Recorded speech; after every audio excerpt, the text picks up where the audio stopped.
Welcome to the Course of Action podcast. My guest today is Christopher Strom, former Marine and retired NYPD intelligence officer. Chris was part of a groundbreaking and unique team that went to Iraq and analyzed IED attacks in conjunction with the military.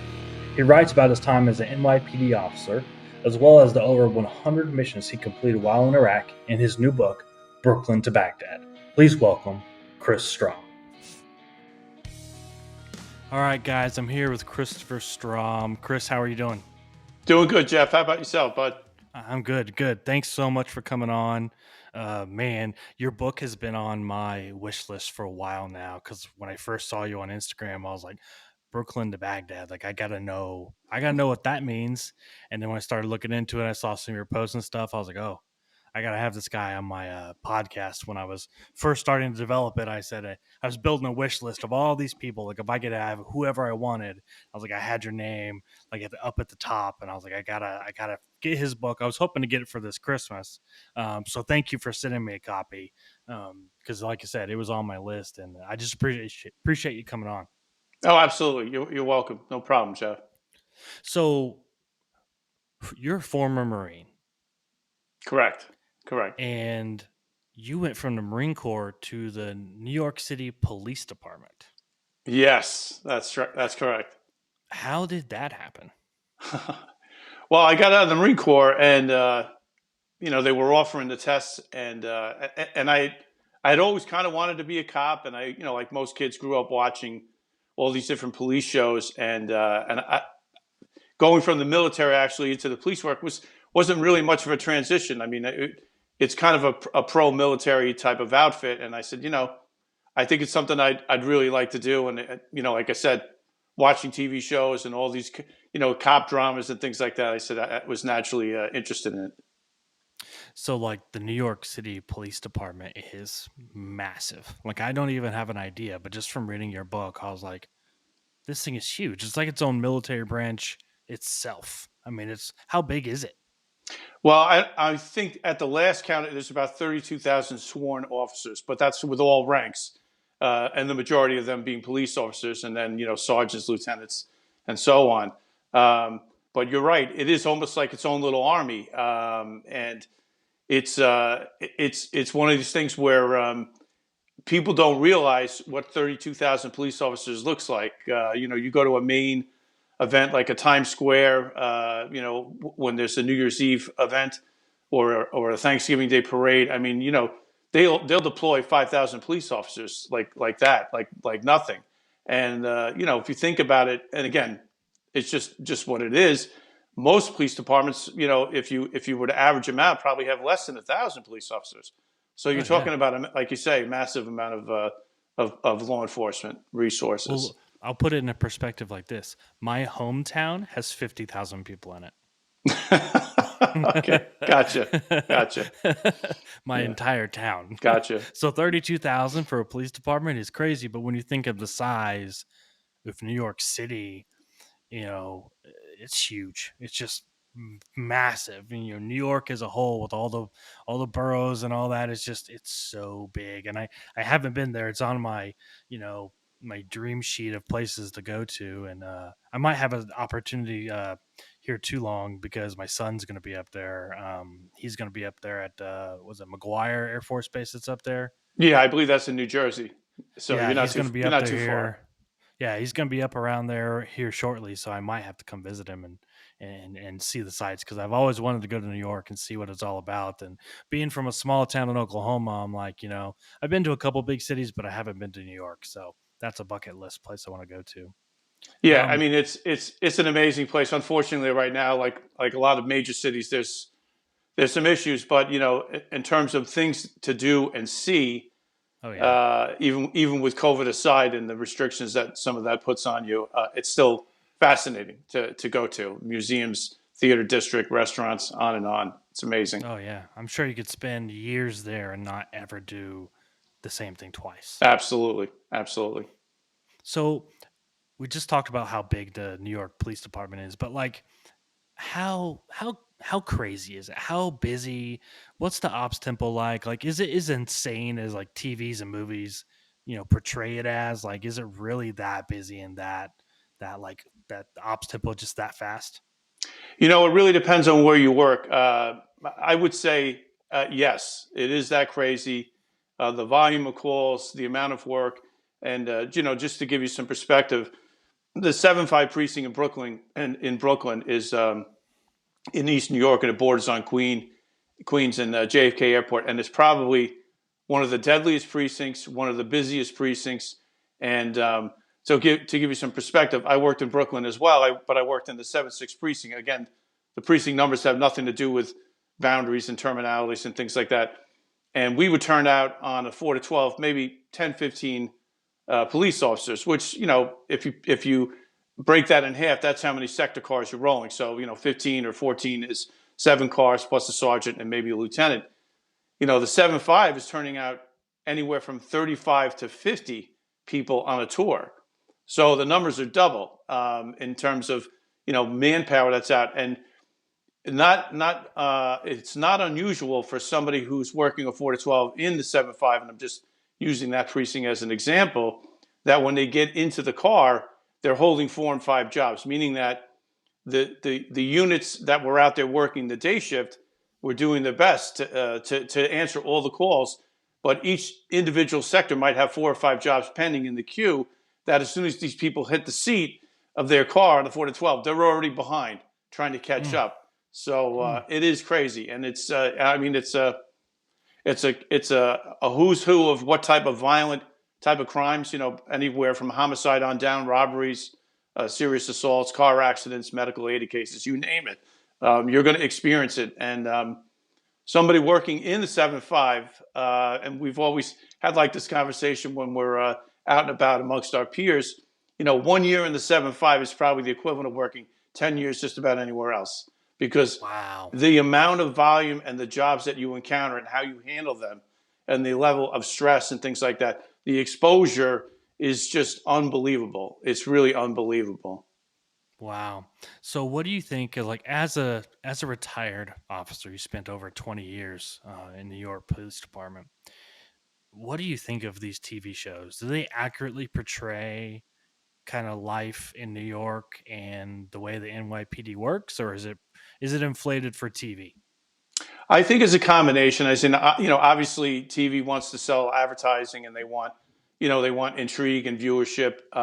I will tell you the show Blue Bloods, in terms of not so much the relationship with the police commissioner and his sons, which is Donnie Wahlberg, and his daughter. I can't remember her name. She plays like the ADA.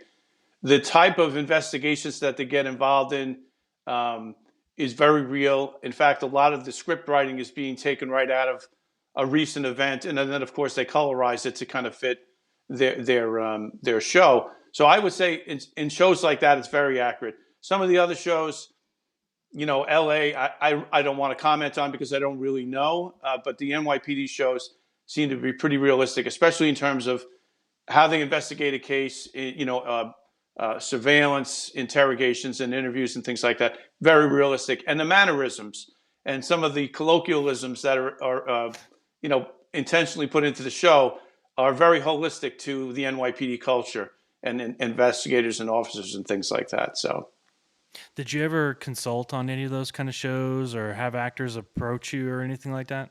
I have not. I've been very fortunate to be on some news programs, giving my subject matter expertise, if you will, on certain things, and I've been guests on many other shows, but not specifically in terms of NYPD blues or anything like that. Not. I have not. No.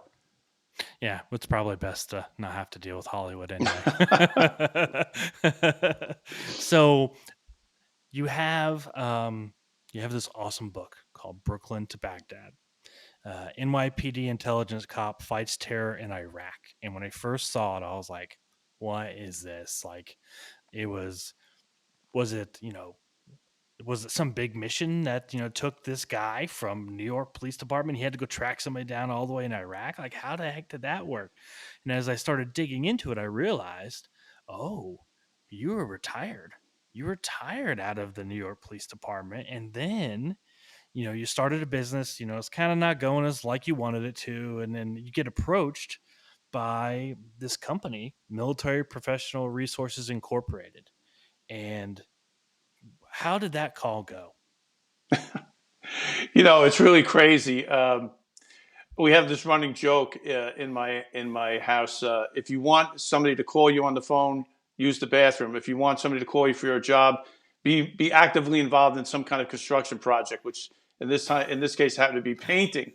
And most people can identify with painting. You finally get everything all set up, and you're on a ladder, and you got brushes in your hand, and you're like maybe some paint on your hands as well. And I'm like, I get this phone call, as you say, and I'm debating internally: am I going to answer this call or just let it go to voicemail? And when I get around to it and answer it, and I ended up answering the call, and I spoke to the recruiter from this company, MPRI, and he described this project for me, and it would be a working counter ID. And he said your position would be specifically doing interrogations at the point of capture. And he said, "Are you interested?" And I said, "I'm in. I'm totally in." And the impetus really for it was I was watching what was going on with the war. It was raging. The surge had gotten signed by President Bush just after I got involved in this project, or just before, in January of 2007, and I was approached in October 2007 for this project, and it was burning me up on the inside. It was really burning me up to see what was going on, and I thought I may not solve the whole world's problems, but I'd be happy to go over there and just take it to them if I can, if I have that opportunity. Yeah, because you were kind of on the tail end of your career when 9/11 happened. Correct. Correct. Yeah, I And retired in 2007. 9/11, as everybody knows, happened in 2001. And you know that was another reason why I think, in the back of my mind, for personal reasons and satisfaction of trying to, like, as I say, I was doing counterterrorism investigations for New York City with the police department in the intelligence division, and I thought, man, I just love to get over there and take it to them. yeah, because you went from being a Marine to being a NYPD cop to doing intelligence, and you talk about in your book all kinds of different things that you did. Detective work, counterterrorism. You had a very long and decorated career in the NYPD, and then 9/11 happens. What what was like? You talk about it in the book, and I don't want to kind of give it away, but what was that day like? For not just you, but for the NYPD. It's really it's one of those things that it's hard to process when you first see it, as it was evolving and happening. And my day started out on a day shift. I was working in a narcotics unit, and that actually happened to be my daughter's fourth birthday. She turned 4, and I intentionally changed my tour so that I could be home when she got home from school, and we were going to have a little cake and party, and my in-laws were going to come over. And then, just to give some perspective for your audience, the 7-6 precinct, which is the precinct I was working in that particular day, the northern boundary of that precinct is Atlantic Avenue, and Atlantic Avenue runs primarily east to west, all the way from the East River and all the way through Brooklyn's and Queens, going eastbound. So if you're looking westward, it dead ends at the East River, and your view is of the Staten Island Ferry Terminal and Battery Park City, and then in the background are the two World Trade Centers. So I had gotten coffee with my detective, Ginger Velasquez, and we made a left on to Atlantic Avenue, and the radio was going insane. And we see that one of the trade centers is on fire, and we're like, "Oh my gosh!" So I pulled over, called my wife, and she's like, "I'm watching it on the news." I said, "Yeah, I don't know what happened. They're saying a plane." I go, I don't know." And then with that, the second plane came and actually hits the tower as I'm on the phone with my wife, and I just said, "Gotta go." And Yeah. I ended up spending the next 3 days in the precinct doing all different manner of things, security, and eventually working my way down to ground zero. But it was a long day. It was just like I say, and you're so focused in what's going on, you don't really get a chance to digest the gravity of everything. Yeah.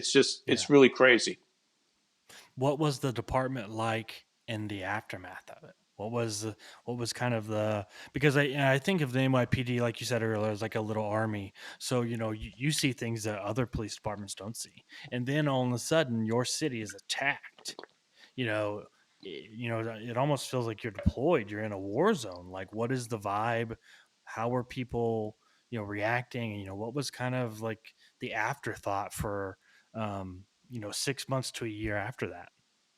Well, that's a great question. I can tell you the citizens of New York, I don't care if it was in Brooklyn, Queens, Manhattan, um, really came together and they really showed appreciation for not just the police, the firemen and the EMS personnel and things like that.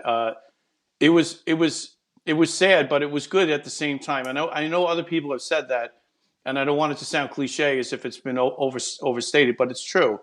Um, there was there were people just randomly stopping by the precinct, dropping off food, coffee. Some just coming in there to talk. As you might imagine, people, everybody was affected by it, either Oh directly yeah. or indirectly, with a loved one being lost or whatever. And but everybody was very hypersensitive, and so we ended up doing a lot of what they call security posts for critical infrastructure. So anything that could potentially be another target, because we didn't know what would be next. We didn't know if there would be follow-on attacks. We didn't know if a hospital would be attacked with, a bomb or an explosive device. We didn't know if an electrical grid or a power station would be attacked, or an oil resources facility that stored large amounts of gasoline and all kinds of different petroleum products. So that went on for about 6 months, and then it kind of went down a little bit. But the one of the things that kicked off in New York City, and it's pretty much been done universally, is if you see something, say something. So people took that seriously in New York City. I mean, they had been attacked. We had been attacked twice. People don't want to talk about 1993 and the Hmm. first World Trade Center that was attacked. And there's a lot I could say about that, but I want to be professional on your show. Um, Sure. but this attack, made people very aware, and we didn't begrudge them for that because we understood that we knew how they felt, and a lot of times it was just paranoia and fear. Oh They saw yeah. something, maybe something flashed on the news, and it was almost like anytime you hear a creak in the house, people were very hypersensitive, and especially the elderly. I think they really got it the worst. I think for them to process it, they had already been through a lot of other things in their lives. I'm talking about senior citizens primarily, and for something like this to happen, in their retirement years, is just it was something for them to really get a hold on. I can't imagine, being there, and seeing my city be attacked, let alone be a first responder. So, I've never had a chance to really sit down and talk to anybody who was around that day. So thank you for your insight. And, God bless the, men and women of, the New York City Police Department and the fire departments and all the emergency responders and just anybody who had anything to do with that, because I cannot imagine on a day just saying, I'm going to work, I'm protecting my city, and then something like that happens and you say, wow, like nobody's experienced that. And I can't imagine what it's like. So again, God bless all the first responders, because man, what a bunch of heroes in my book. Thank you, But Jeff. yeah. So now you're retired. The MPRI calls you, they give you this offer, and then you're thinking, I don't have to paint anymore. I'm all into doing this. But then after you said yes, I'm good to go, and then they started doing a process, then what were your thoughts? Well, it's we ended up doing like 3 months of like training. So I mean, we did shooting, we did driving, we did first aid, we did close quarter battle, which for people that may not be aware, that basically breaching and coming into a door, things that people have probably seen in the movies or in police shows where they clear a house, and this went on for a while, and I went to some formal trainings for explosives. And I had worked with explosives in the Marine Corps in the aviation unit. I was actually an ordnanceman, which by nature of the job is pretty much all explosives and some electronic troubleshooting and things.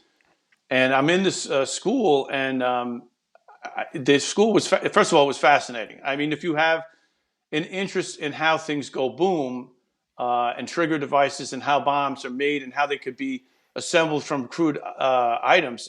To me, it was fascinating. But one of the most interesting parts of the training was we actually went to the Aberdeen Proving Grounds and blew things up, and we did what we call post-blast assessment and reconstruction, almost like CSI, Mm-hmm. which is probably the closest thing I could describe it to. And I learned that basically, no matter what type of explosive device there is always a trace of something left behind that gives a signature as to how the bomb was made, what components were used, what was the trigger device and method of detonation and things like that. So we did that forever. So that, that was very time consuming, and I wouldn't say stressful, but I was just like, it's just building and building and building it to the point where you say, okay, I've been doing this 3 months. Are we ever going to get wheels up and get in country? Because that's where the nervous anxiety was coming from. Not so much the other training and, getting to work with new people and new faces and things like that, but the actual, can we make this work? Can we make this concept work in a war zone? And so that was my biggest fear and challenge mentally. For me, I had no idea that something like this even existed. So when I started reading into your book and I figured it out that, oh, okay, he retired and he went post police law enforcement service, and now he's going over to Iraq with the specialized group. And like you said, you identified it in the book as it's like CSI for IEDs. So crime scene investigation, for those that are listening, only for IEDs, which is explosive devices, and they can use them in various different manners. And it was interesting and cool, but also at the same time, it was like, man, this I didn't realize how serious this was. Like you hear in the news, and being former military, I heard a lot about it too, and you just don't realize how serious it was. And then they put a specialized team together to go over to Iraq and to help identify and investigate the causes of these things. It just kind of blew my mind. And then you did over 100 missions in Iraq doing just this. I mean, it's just, to me, it was insane. So what was it like for you going from the streets of New York, obviously a dangerous place. You said yourself, a lot of crime, a lot of things go on. Not everybody necessarily likes a police officer. You kind of have a target on your back a little bit at a time, especially from criminals. They don't want to see you. But now you go over to Iraq, where there's plenty of people who don't like you, plenty of people who don't like Americans, and you definitely have a target on your back. What was it like going over there, trying to do a job, knowing you could be in the crosshairs? Well, again, you don't really think about it until after the fact. So I'm a type A personality. I'm just going to admit that to your audience. I don't like to fail at anything. I think most people that are cops and military folks they're driven. They want to be good. They want to be great, not just good. And Mm-hmm. I wanted to be great and I wanted to be effective. And so I was probably my own worst critic about how am I going to be able to do this. And so I knew how to do investigations. I knew how to interrogate people. But you have to understand, and again, this is for your audience. I'm not in a static facility. I don't have the luxury of a table and chairs and air conditioning or heat and water and can I get you some coffee and maybe some cigarettes? No, this is down and dirty in a bathroom at 3 o'clock in the morning with a flashlight because inevitably when we would come into these what they call mahalas, the generator would be turned off because again, as you already mentioned, they didn't like us being there and they certainly didn't like the American soldiers being there. So my challenge was to basically get positive ID on who this person was, and then while that's going on simultaneously, the other team members are doing all different kinds of things to include what they call tactical site exploitation, which is a fancy acronym for searching the house and looking for bomb-related material, terrorist-related material. So the genius of the team, and I say the team, not Chris Strom, was just that. Everybody had a part to play. And if you can imagine this, because everybody's kind of seen this in the movies as well, although this is not being made up because we're actually on target at 3 o'clock in the morning in somebody's home, I'd be talking to somebody, and maybe I wasn't communicating as best as I could with this person, or he's challenging me, or he's had some form of formal resistance training. So he's trying to game the game. He's trying to get over on me. And of course, I know that he's lying, but how do I prove that he's lying? So I would get a knock on the door, and it would be a teammate, and they'd be like, "Oh, Chris, look what we found." So I'm just using this as an example. He lied about who he was. Now I have a passport with his picture and his name. So it's a series of wearing this guy down psychologically with what we call evidence manipulation. So, oh, I'm a good guy. I'm a good guy. Here's a picture of him with his friends posing around, explosives or schematics on how to make a bomb, or crazy enough, tens of thousands of $100 bills in serial number order. So, again, I don't want to shock you or your audience, but he didn't steal the money. Somebody gave him that money. And the question now is, what are we going to do with this now that we found it? And so that presents a whole set of problems. And I want to be clear about this with you and also with your audience. Nobody loves the soldier or the cop or the first responder more than me, period. Period. I will do anything to help anyone in that capacity, because I feel that they are God's people and they are doing God's work.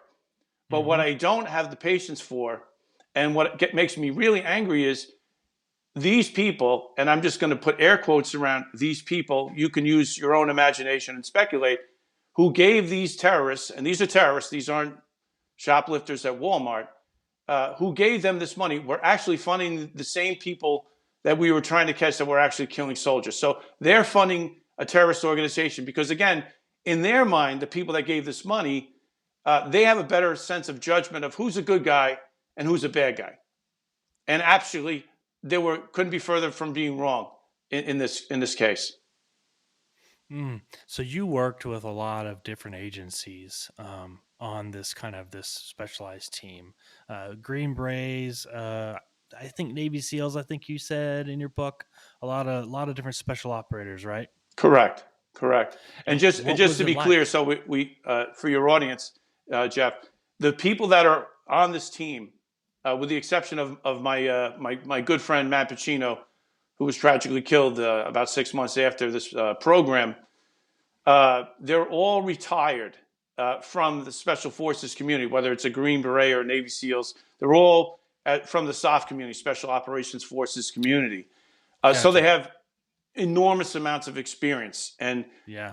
I mean, you're talking about, if we added up all the time, it's several hundred years worth of experience on a particular team. So again, for your audience, we are in support of the actual real army, the army that's in the area of operation, which in this case happened to be Fourth ID, and we were on a base called Fob Falcon.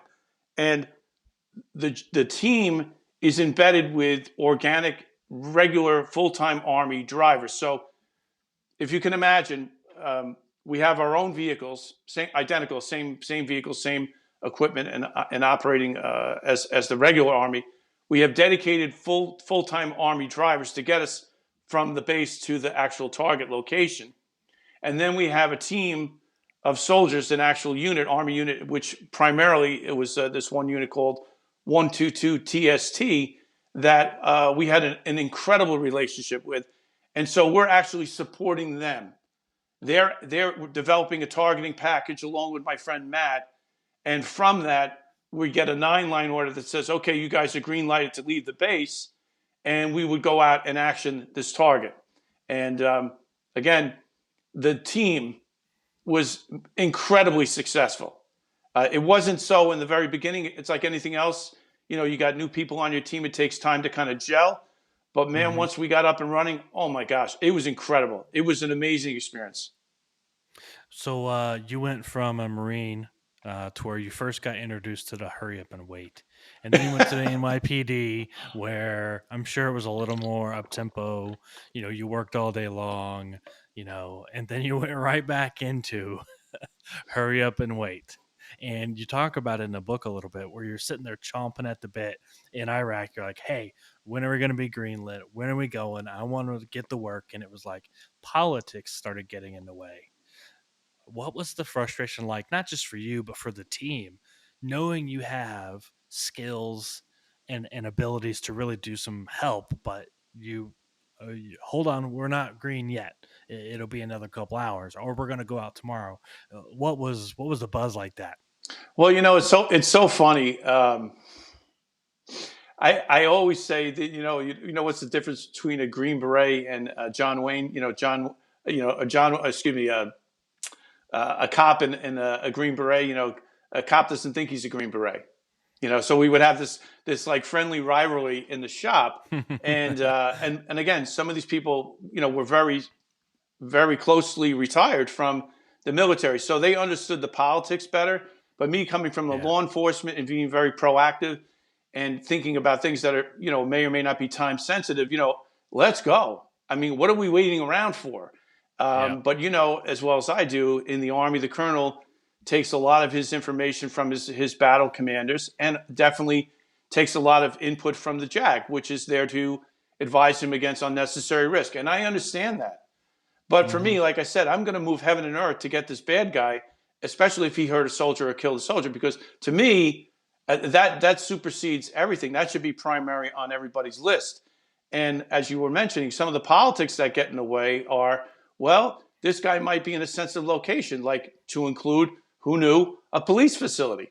So are we going to go action this target? I mean, the target is active, and I'm not going to get into the technical surveillance and methodologies, because I don't need somebody calling me on the phone after I do your show about why were you talking about that. But I'll Yeah. just leave that in the ether there for people to think about.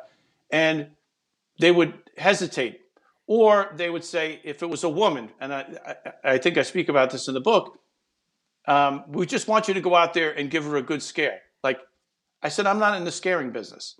If I'm leaving the base and we're going to action a target, if she's viable and she's there, I'm going to scare her, but we're bringing her back for a secondary interrogation, and we're going to, no, we don't really think that's a good idea. I'm like, well, again, I'm not asking you if it's a good idea. I'm just telling you from a practical standpoint, if you go out there and give her the good scare, as you say, she's going to notify all her other friends, Yeah. and they're going to be gone, and then we're going to lose the momentum on it. So, and that was a continual problem.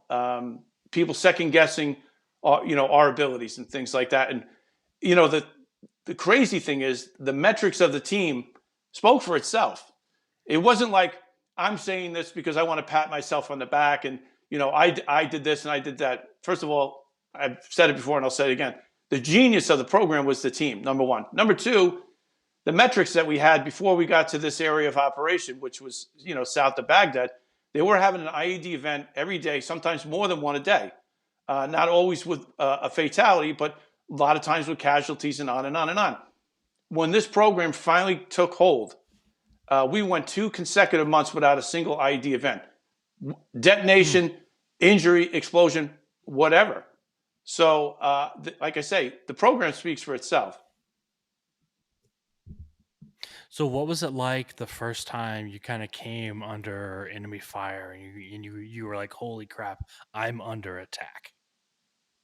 Well, it's funny that you say that, because I was actually on the phone again, ironically, with my wife in one of these big trailers where you get online and you go into a booth, and they were throwing mortars over the wall, and 3 people on the base got killed. And of course, you hear the explosions, and everybody is now trying to get out this one door of this trailer, and it's almost like watching cattle, or the running of the bulls in Spain.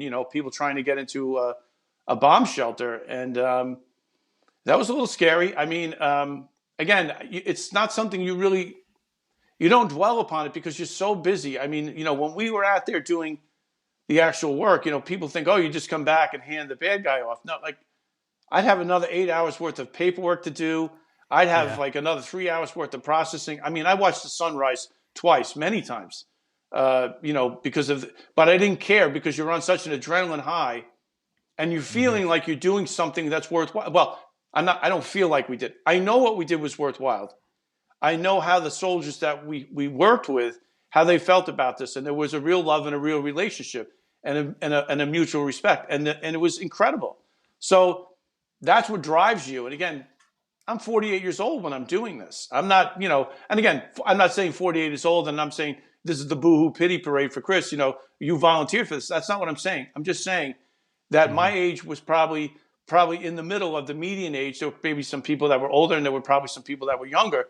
But, you're not 21 where, you could go 48 hours, and drink a couple of Red Bulls and just, march on, after at some point in time, you just can't process, you can't write a report anymore because you're just too physically and mentally exhausted. So you do over 100 missions in Iraq, and you saw some stuff. You really worked, like you said, you were grinding it out hours and hours and hours. Really did some, life changing work. You definitely saved some lives. We went consistently without, IED tags, and in a place that was just notorious for violence. It was on the news every single day here, and around the world. All eyes were on this, and then mission is over. You're coming home. What was kind of coming home and detoxing from that and kind of de-escalating from that like for you, considering that you had never done it before and you were just thrust right into it? Yeah, I tell you, looking back at it now, because I'm able to process this and be to look at it with a much clearer lens. I had some issues when I came home. I didn't think I did. Again, I think most people don't think that they do. Trouble sleeping. I was kind of short tempered. I was actually suffering, I think, what they call from adrenaline withdrawal, because now, you go from having all this excitement and fulfillment, and now everything is just kind of ordinary. You're just back doing, and again, that's part of the process. Hmm. So I had become, I think, addicted to that. Um, my wife said to me, and I wasn't aware of this, but then she pointed out that I would always look at people as if they were lying to me, or as if I was like in interrogation mode. Like even my kids, she said, they would say the most, innocuous things, and you'd be there staring at them and questioning them, and she just would say, "Stop it." And I didn't really realize that I was doing that. So there was a process. I'll share with you a story that's related to what we're talking about. I had come home, and my son and I went to go see a movie called The Green Zone, which was about Matt Damon as a warrant officer, and he's over there in the very beginning stages of the Iraq War, and he's trying to find the bomb makers and the bomb factories and things like that. And he keeps continually going out on these missions that turn up dry holes. And believe me, I know that frustration, the anxiety and stress of getting from point A to point B and from point B back to point A is probably the most challenging and most dangerous part of the mission. When you're actually on target, you're kind of like comfortable because you have very smart people and very, situationally aware people around you. So at some point during the meeting, I'm just going to fast forward. He ends up meeting up with this CIA officer in the Green Zone, which I had been to the Green Zone, so I was familiar with the Green Zone because from time to Hmm. time we had to interact with our counterparts there. And he walks into the office, and I can't remember the actor's name. And the guy opens up a safe and throws a duffel bag at him. He goes, "What's this?" So Matt Damon opens it up. He goes, "It's $1 million." He goes, "What do I do with this?" He goes, just go around and see what you can find out. Basically spread this money around. Get some information, buy intelligence. And I'm with my son, and I don't want to curse for your audience. And I go, "That's exactly what the f is happening. They're trying to throw money at a problem, and they think you're gonna solve it." And I'm in this movie theater, and I was like, and people are looking at me and my son. I think he was about 9 or 10 years old at the time, and I'm like mortified at myself that I did that. But it was just like a trigger when I saw that because I had never Yeah, seen the movie, and so to but it your hit close to home. oh yeah, yeah.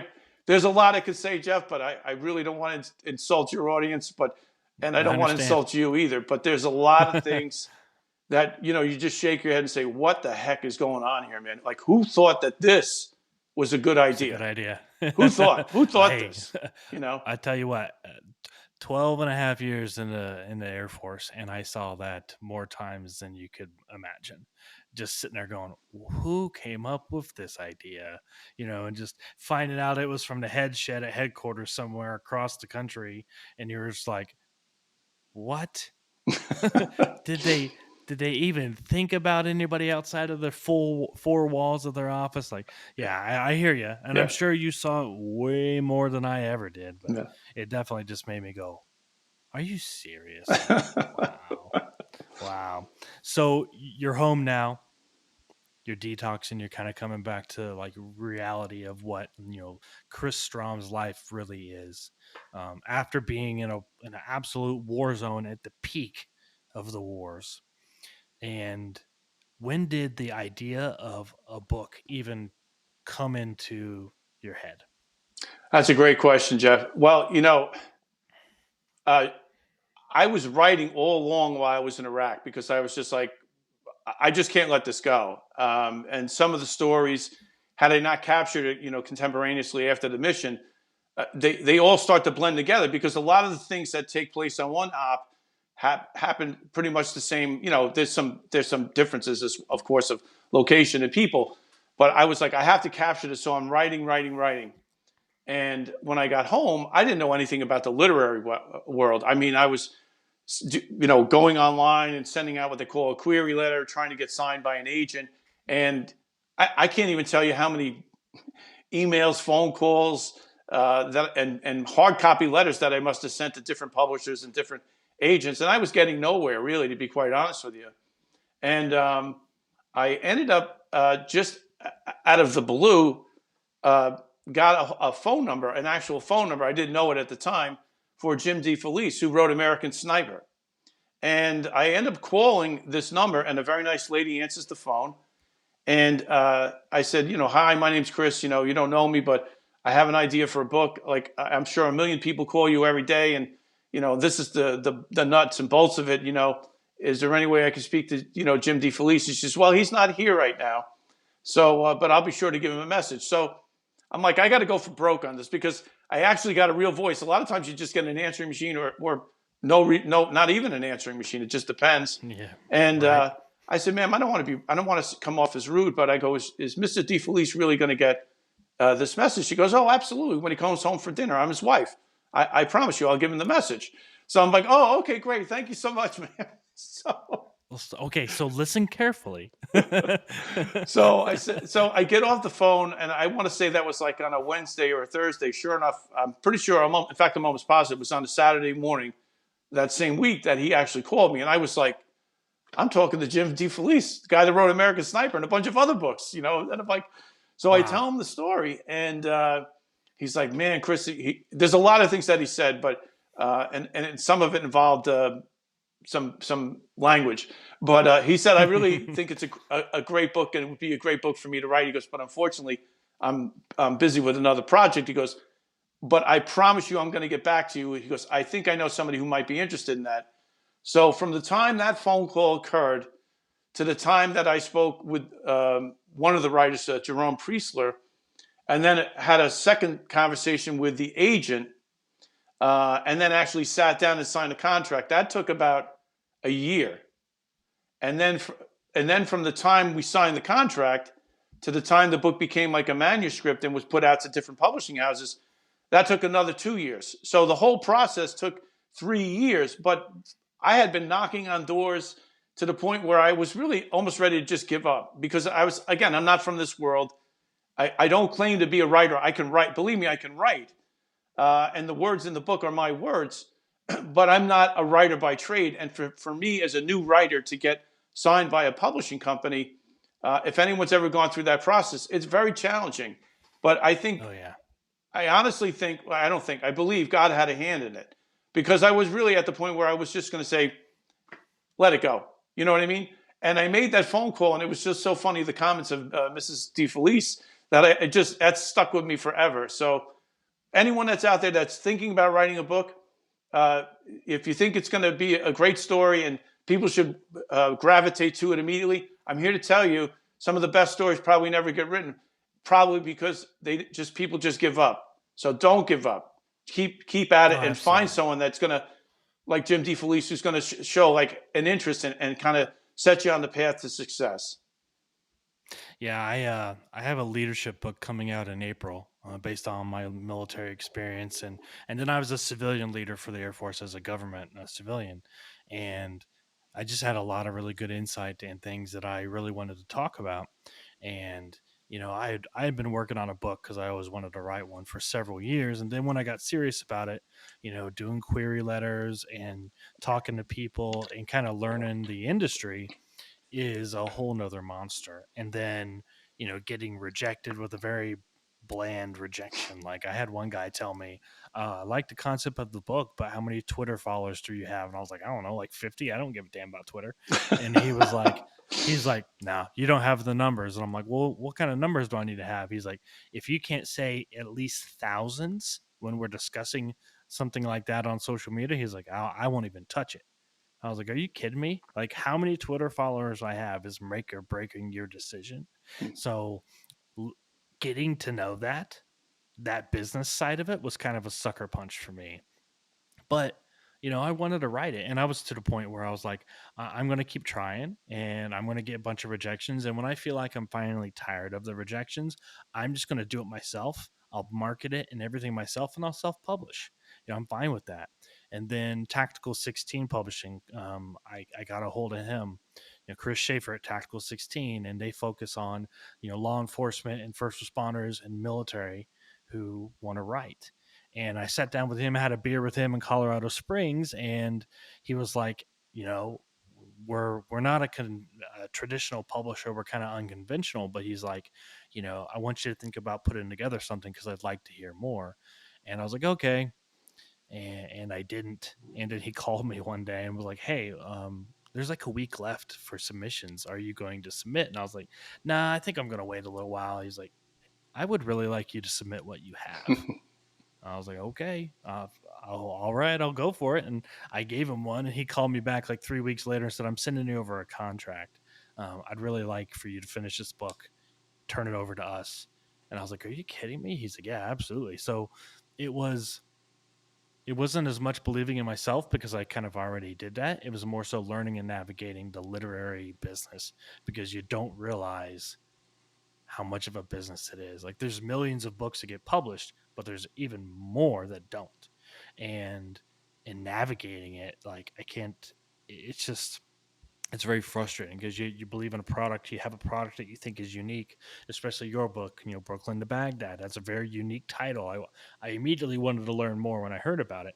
But I mean, just to think there was probably people who didn't, and to navigate that is just a overwhelming process. And I think it's awesome that you did. I think it's great that you had the idea to do it in the first place because this story left untold would be a crime, absolute crime, because what you have in this book is so unique and so interesting and such a great perspective. I really felt like as I was reading the book, that you were sitting down and we were having a conversation about this. You were just sitting around, sipping scotch, and you were telling war stories. And I was like, this is really cool. This is a really cool book, and it absolutely deserved to be published. So I'm glad you did. So what's it been like post publishing for you? Well, it's funny. First of all, thank you very much for the kind words, Jeff. I greatly appreciate that, and I respect your opinion. Um, it was I got to do I got to live an alternate life for a brief time. I actually got to launch my book at a store called Book Review in Huntington, Long Island, which may or may not mean anything for your audience, but pick a famous person, and I don't care who it is. They've been there. In fact, they closed the store. This was back in November of 2019. That's when the book launched. But they're reopening the store. It was there. It was the largest independent bookstore in the country for over 40 years. So it was a great place. And so I got to speak. I had the microphone. I had people I hadn't seen since I left the police department showed up for the book signing. So emotionally, it was incredible. Again, Yeah. it's not as great as having a child, but it's pretty close. It's because of the process and the delayed gratification and rejection and on and on and on. It was very emotional and overwhelming. the people that came there, it was heartfelt. It was beautiful. Since then, I've been going back and forth to the UAE. I've been doing some training on the things that I did in Iraq, but then COVID came, and so that kind of put a clamp on a lot of things. Changed travel and things like that. So I've Mm-hmm. mainly been focusing on just doing interviews, trying to get out and do some more public speaking, and that seems to be opening up. Although every time you think the COVID masking and restrictions are going to go away, it seems like it's coming back. So I don't know. Yeah. But I'm very grateful to be on shows like yours, and I've been very blessed to be on Newsmax several times, and I seem to have a nice relationship with those folks. So I'm grateful for that. And they generally almost always plug my book, which has been very helpful in terms of sales and getting out there and giving me credibility and standing in the law enforcement and military community. So I'm very grateful for that. Sure. Yeah. So you kind of talked about what's next, but what is next, and where can people find more about Chris Strom? Well, you can certainly Google my name, Christopher Strom, or NYPD Sergeant Christopher Strom. All kinds of information, interviews, and podcasts will come up. Certainly, if you Google Brooklyn to Baghdad, all kinds of information. The book is available at Barnes and Noble, Amazon, Target, Walmart, and if you have an independent bookstore in your community and you want it, I'm sure they can get it. I'm on social media, and again, as we were talking for your audience's benefit earlier, I'm kind of technically challenged. I'm good with email and I'm good with writing my thoughts, but I'm on social media, Facebook, Instagram, and Twitter recently, and through the help of my children, my daughter and my son, who helped me set up the accounts and things like that. So, but I would love to come to any kind of a corporate or military or law enforcement facility and give my take on counterinsurgency operations, how the genius of the team was so successful and why it was so successful, the people behind the mission. And I'm always welcome any new experiences from people and conversations. If anybody's interested in having me on the show, I welcome that as well. If it's in the vein of military and first responders and things like that, I'm definitely into that.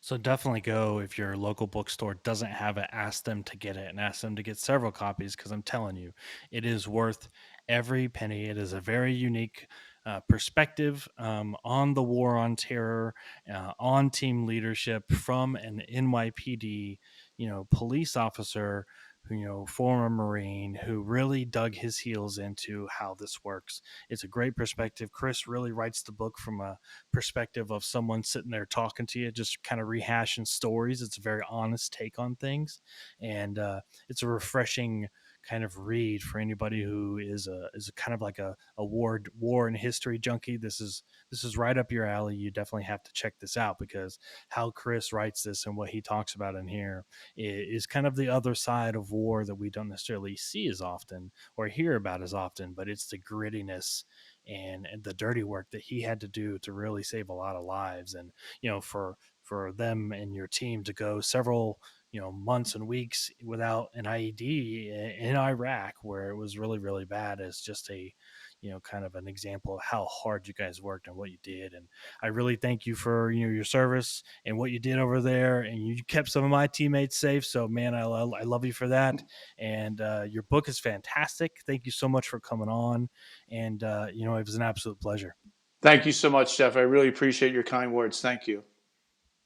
Yes, sir. Well, take care of yourself. And again, go check out Chris Strom on social media, pick up his book, Brooklyn to Baghdad, and have yourself a fantastic day, sir. Thank you too. Merry Christmas, Jeff.